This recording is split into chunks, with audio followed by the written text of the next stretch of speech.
Hello दोस्तों, मैं Suryavanshi Bhardwaj soul में आपका स्वागत करता हूं। आज कक्षा 10 के एनसीईआरटी मैथ के हम लोग पर्सनाली 9.1 का क्वेश्चन नंबर 7वां पढ़ने जा रहे हैं। ठीक है ना। ऊंचाई और दूरी है चैप्टर। ठीक है ना। और इसके पहले हम लोग 6 चैप्टर पढ़ चुके हैं, 6 क्वेश्चन पढ़ चुके हैं। कह रहा है भूमि के एक बिंदु से एक 20 मीटर ऊंचे भवन के शिखर पर लगी एक संचार मीनार की तल और शिखर का उन्नयन कोण क्रमशः 45 और 60 डिग्री है, तो मीनार की ऊंचाई ज्ञात कीजिए। ठीक है ना। तो ये भूमि के तल है। ठीक है ना। भूमि के ये तल है। कह रहा है कि इस भूमि के तल पर एक भवन है। ये मान लीजिए भवन हो गया। ठीक है ना। अब इस भवन पर कह रहा है कि एक संचार मीनार लगा है। ये मान लीजिए संचार मीनार है। ठीक है ना। अब कह रहा है कि संचार मीनार के तल इसे कहा जाता है। ठीक है ना। और शिखर से 45, तो मान लीजिए कि ये हो गया आपका क्या 45 डिग्री। तल से 45, उन्नयन कोण कितना है 45 है। और कह रहा है शिखर से, कह रहा है कि शिखर का उन्नयन कोण, तल और शिखर का उन्नयन कोण क्रमशः कितना है। तल का 45 और शिखर का 60 है। तो शिखर का 60 डिग्री है।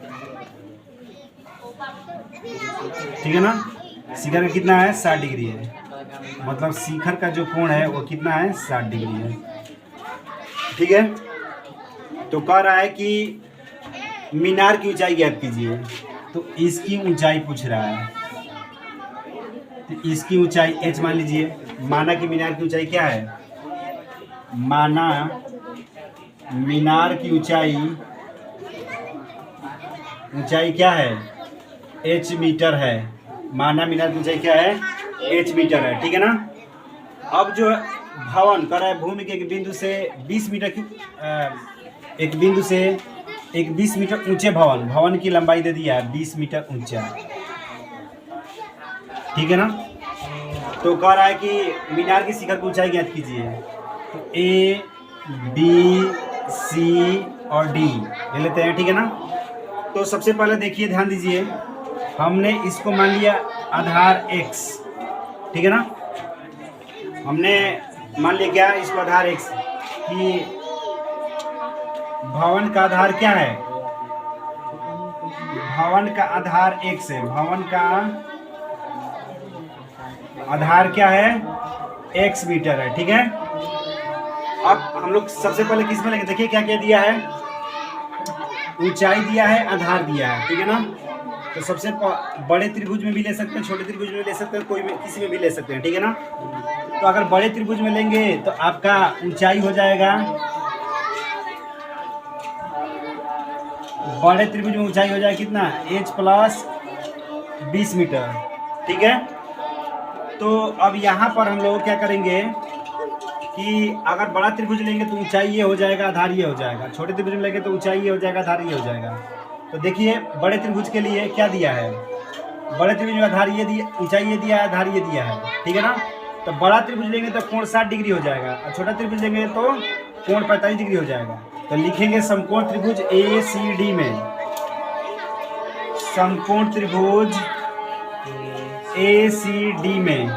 ठीक है ना। tan 60 डिग्री बराबर कितना होगा, लंब बटा में आधार। तो लंब कितना है h प्लस 20, आधार कितना है x। tan 60 का मान कितना होता है √3 h बटा में 20 बटा में x। ठीक है ना। क्रॉस मल्टीप्लिकेशन कर देंगे तो कितना हो जाएगा √3x h प्लस 20। समीकरण फर्स्ट मान लीजिए। ठीक है ना। अब उसके बाद क्या करेंगे, समकोण त्रिभुज ABCD में tan 45 अंश, tan 45 डिग्री बराबर कितना होगा, लंब बटा में आधार यानी 20 बटा में x। ठीक है ना। tan 45 अंश का मान कितना होता है 1 और 20 बटा में x। क्रॉस मल्टीप्लिकेशन कर देंगे कितना हो जाएगा, 1 से कम x बराबर कितना हो जाएगा 20 मीटर। लिखेंगे x का मान समीकरण 1 में पुट इन। अब x का मान समीकरण 1 में रख दीजिए तो ये कितना हो जाएगा, रूट में 3 गुणे 20 और उसके बाद h प्लस 20, ठीक है ना। अब हम लोग इसको पक्षांतर कर देंगे तो कितना हो जाएगा, h बराबर 20 रूट में 3 माइनस 20, तो h बराबर कॉमन कर देंगे 20 तो कितना हो जाएगा, रूट में 3 माइनस 1। इतना मीटर आता होगा और नहीं तो रूट में 3 का मान रख देंगे, ठीक है ना। तो रूट में 3 का मान रखेंगे तो कितना हो जाएगा, 1.732 माइनस 1 मीटर, तो h बराबर 20। अब घटाएंगे तो कितना हो जाएगा, घटाएंगे तो आ जाएगा 0.732, ठीक है ना। अब इसे मल्टीप्लाई कर दीजिए, 2 दूनी के 4, 2 3 6, 2 7 14, आज 0 है तो 0 लगा दीजिए, 3 अंक के बाद 1 2 3, 1 2 3 अंक के बाद लगा दीजिए, तो इतना मीटर हो जाएगा, ठीक है। हाँ समझ में है ना, नोट कीजिए। क्या हो गया होता रूट में 3 माइनस होगा। ध्यान दीजिए, क्वेश्चन नंबर 8 है, करे कि एक पेडेस्टल के शिखर पर 1.6 मीटर ऊंची मूर्ति लगी है, भूमि के एक बिंदु से मूर्ति के शिखर का उन्नयन कोण 60 डिग्री है और उसी बिंदु से पेडेस्टल के शिखर का उन्नयन कोण 45 डिग्री है, तो कह रहा है पेडेस्टल की ऊंचाई ज्ञात कीजिए, ठीक है ना।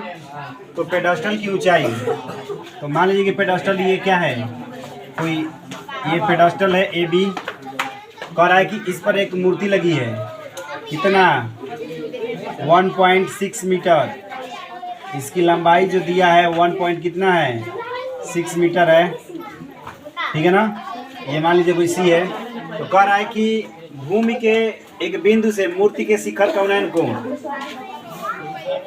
मूर्ति के शिखर का उन्नयन कोण कितना है 60 डिग्री है।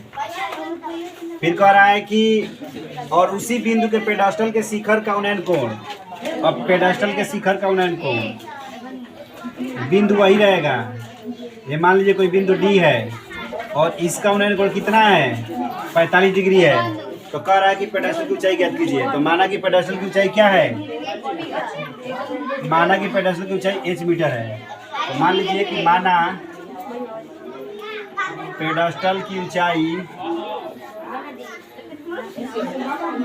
h मीटर है, ठीक है ना। अब इसका आधार मान लीजिए कि x मीटर है, ठीक है।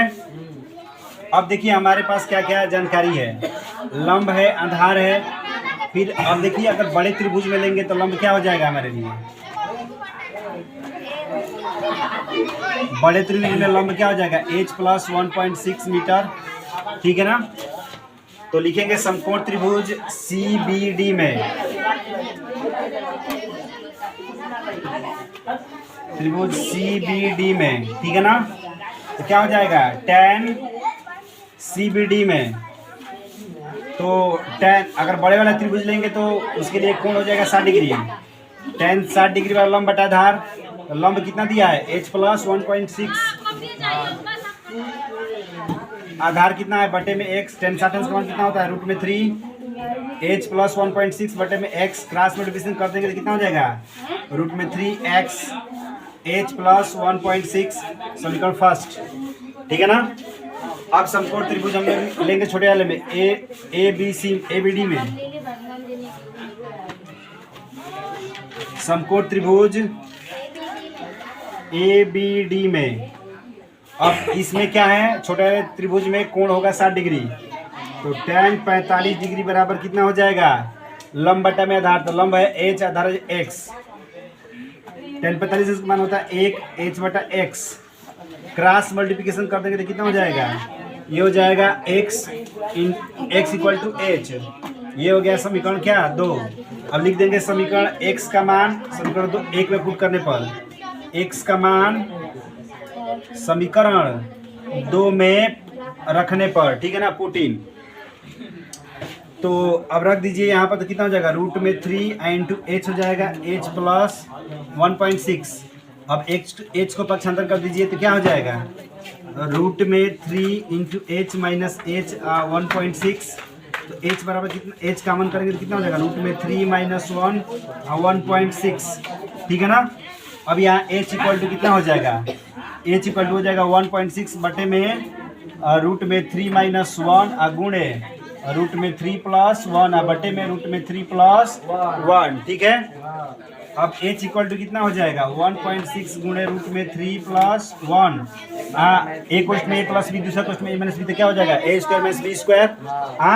तो ये हो जाएगा कितना रूट में 3 माइनस 1, रूट में 3 का होल स्क्वायर और 1 का होल स्क्वायर। तो h बराबर 1.6 गुणे फर्स्ट में रूट में 3 प्लस 1 और बटे में ये हो जाएगा 3 माइनस 1, ठीक है ना। इसको बंद कर देते हैं, इधर लेकर चले आते हैं, ठीक है ना। अब देखिए 3 में से गया 2, तो h बराबर कितना हो जाएगा, h बराबर हो जाएगा 1.6 into 10 to the sorry root में 3 प्लस 1 और बटे में 3 में से गया 2, 2 8 16, 0.8 कोष्ट में क्या है रूट में 3 प्लस 1, ठीक है ना। क्या इतना आंसर आ रहा है या नहीं, इतना ही ना, तो ठीक है इतना छोड़ते हैं। अगर इतना नहीं आएगा तो रूट का 3 का मान रख देंगे, आंसर आ जाएगा, ठीक है ना। तो इतना मीटर हो जाएगा ऊंचाई, ठीक है ना। समझ आ रहा है ना दोस्तों। अगर सवाल आप लोगों को समझ में आ रहा है तो जरूर चैनल को सब्सक्राइब करें, लाइक करें और शेयर करें। आपका एक लाइक हमें मोटिवेट करता है कि ताकि हम और भी अच्छे से अच्छे वीडियो बनाकर आप लोगों को प्रोवाइड करें। आज के लिए इतना ही, धन्यवाद।